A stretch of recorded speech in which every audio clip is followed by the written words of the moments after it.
Hello and welcome back. In today's video, I'm here to give you 5 things which we learned from the game against Burnley.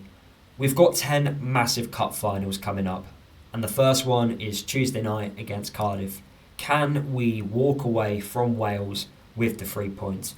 That would give everyone some confidence going into the final 9 games after that we can actually stay up. And also, for me, walking away from Cardiff with 3 points will show some actual intent that we do want to stay up in the Championship. Yes, once we went down to 10 men against Burnley, it was pretty much game over. But hopefully, we like to think that these group of players can remain with 11 players on the pitch and get results. Keep us up in the Championship. It's been a really bad 18 months in my opinion. Too many defeats, too many bad moments. But we've got 10 massive games to try and recover.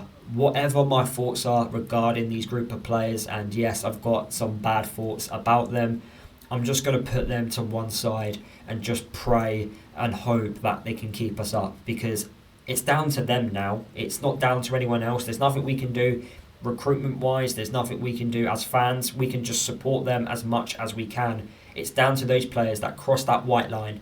They've got to do the business now, and fingers crossed they can. But I want to start off today's video by talking about the red cards. That's the first thing which we learned from the game against Burnley. We've picked up 6 red cards this season. It just shows you the attitude and the mentality within the group of players. When you get consistent red cards in a season, there's something to do with the attitude amongst the squad. It's not right, and I think we all knew that anyway. But last season, we didn't get a single red card last year. We were allowing Premier League, good quality players to run through our midfield, and we wasn't willing to take them out, take a card for the team. But this particular year, we're making far too many silly decisions, going in late on challenges, when we got a yellow card, diving in on players, on opponents, when we're already booked. It's stupid, it's silly decision making, it's a lack of discipline. It's costing us far too much. We can't afford more players to get sent off in our remaining 10 games left in the season. I don't know what's going to happen on Tuesday night without Cal Naismith. And yes, it is stupid that Cal Naismith got sent off. And I do expect a bit better from someone who is far more experienced than the players around him. He's been there and done it, Cal Naismith, and I expect better from him. He's a leader on the pitch, and that wasn't acting like a leader, in my opinion. Yes, poor judgment. I don't want to be too harsh, because he's been great basically since we've had him in the team. He's had a massive impact within the group, but that was silly against Burnley, and I don't think the first challenge was a yellow card. I'm not disagreeing that it was a foul. I thought it was just 2 idiotic yellow cards in my opinion, and it could have been avoided. Massively could have been avoided. And that kind of does move me on to my second point, which we learnt from the game against Burnley, and that is Cal Naismith. Can we win without him? Before he arrived at the football club, we just didn't know how to win games of football. It's why it's taken so long to win a game under Matt Bloomfield. But Cal Naismith, in that defence, the organisation, the leadership, the communication for a start, it's so much better. And you notice when Cal Naismith came off the pitch, that first goal which we conceded by McGuinness, yes, he could have done better, but the lack of communication amongst McGuinness and Thomas Kaminski was poor. I urge you to watch that goal back if you haven't already. I know it's painful. Watch that first goal back and you notice the body language from McGuinness. He is looking at Thomas thinking, why are you not claiming that? Why are you not claiming that cross? It's in the 6-yard box. I expect my goalkeeper to command at least the 6-yard box. Goalkeepers have to do that. It's an expectation from every single goalkeeper. Yes, Thomas is a fantastic shot stopper. I'm not denying that. And I'm not denying he's kept us in games this season. But since Matt Bloomfield has arrived at the football club, his lack of communication to the defenders in front of him is appalling. They do not communicate. And I do want to talk about the communication in a second. But he's got to do better there. And I'm convinced if Cal Naismith was on the pitch, we don't concede that first goal. I'm convinced by it. We do not. I think Cal Naismith just deals with it. I think he just clears it away. I think he might just think, you know what, if you're not going to communicate with me, I'm going to take responsibility. And I feel like our defenders, especially this season, do not take responsibility. But let's move on to the communication aspect. And that is the third thing. I know I've kind of already mentioned it, but communication is so important. And my fourth point, which I want to make in this video, is about crosses.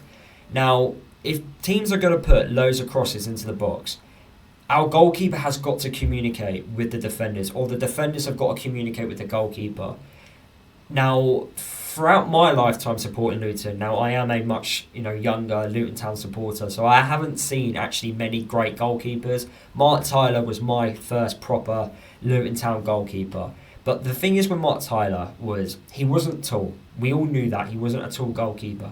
But the defenders in front of him, Steve McNulty, Fraser Franks, Luke Wilkinson, Ronnie Henry, Scott Griffiths, they all understood what Mark Tyler wanted from them. They all knew that they needed to take control when a cross came into the box to clear it. And I just don't think Thomas and our defenders right now have that understanding. Of course, I think Thomas Kaminski would benefit from having a more confident defence in front of him and also a more consistent defence in front of him. Because you think about it, since, I say for about 18 months now, we haven't had a consistent backline, in my opinion, actually. I don't think we've had a consistent defence because, one, they keep getting injured, they keep getting suspended, and they're not playing well. So it's always been inconsistent in terms of the starting 11, and it's going to be inconsistent yet again on Tuesday against Cardiff.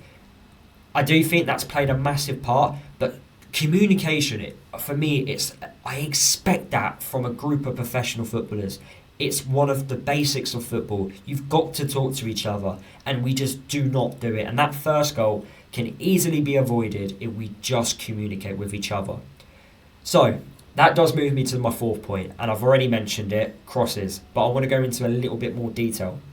Because since Matt Bloomfield has come to the football club, we've conceded 15 goals. Out of those 15 goals, we've conceded 10 goals from crosses. Against Burnley, all 4 of their goals came out wide and they put in a ball into the box. Not difficult. It really isn't difficult. I feel like teams don't have to work hard to score against us.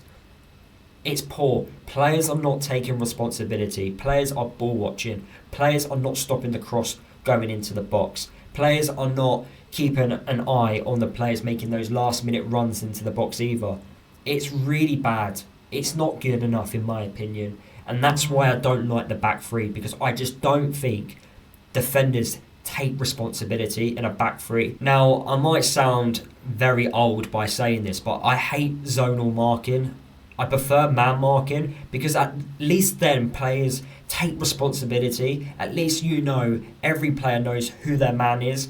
And then when a ball does get put into the box, you then can point fingers on, actually, he was your man, so it's your responsibility, not mine. And I feel like players will then, perform better, because I think with this zonal marking, when a goal happens and we concede it, players are looking around at each other thinking, I thought that was your responsibility. So I feel like these group of players now need to take more responsibility. I know we've been saying this all season, but last 10 games now, come on, basic defending, please, let's try and do this. And lastly, in this video, and I know I've been talking a lot, is the tactical plan when we went down to 10 men. I didn't think it was good enough. Now, I'm not saying we would have gone on to get a draw or we would have gone on to win the game of football. I'm not saying that at all. But I felt continuing to play a back 5 was just not the correct decision. I felt we should have gone with a 4-4-1. 2 rows of 4. I think it would have been a lot harder for Burnley to break us down, because all their goals were out wide. They were, double teaming out wide against our wing back, and they were easily able to put balls into the box, and we did not stop that from happening. Our centre halves got left 1v1 with a wide attacking player, and Anthony and Edwards caused us all sorts of problems yesterday. It it wasn't good enough. I know we're struggling with 10 players on the pitch, but we can do better than that. And for all 4 goals to come from out wide, I just don't think that's acceptable. And I felt if you had 2 rows of 4, at least then out wide, we kind of stop that threat from happening. Yes, Burnley in the midfield, they could have added another extra player in there and they could have outnumbered us through the middle. But we could have dealt with that a different way. At least out wide, you could have nullified that threat, because Burnley, throughout the whole of this season, out wide, they are so dangerous, and we kind of just allowed them to continue their game plan by putting McGuinness on and moving to a back 5. It didn't make sense, and I think that was a poor tactical decision by the coaching staff. So those are the 5 things which I've picked out from the game against Burnley.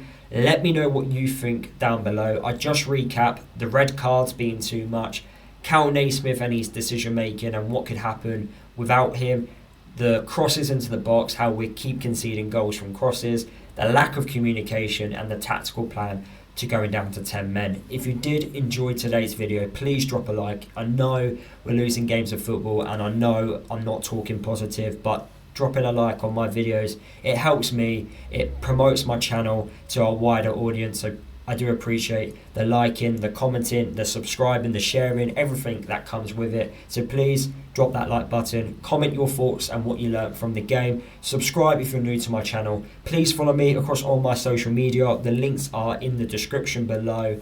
And I'll see you guys in tomorrow's video when I give you my thoughts on the upcoming game against Cardiff.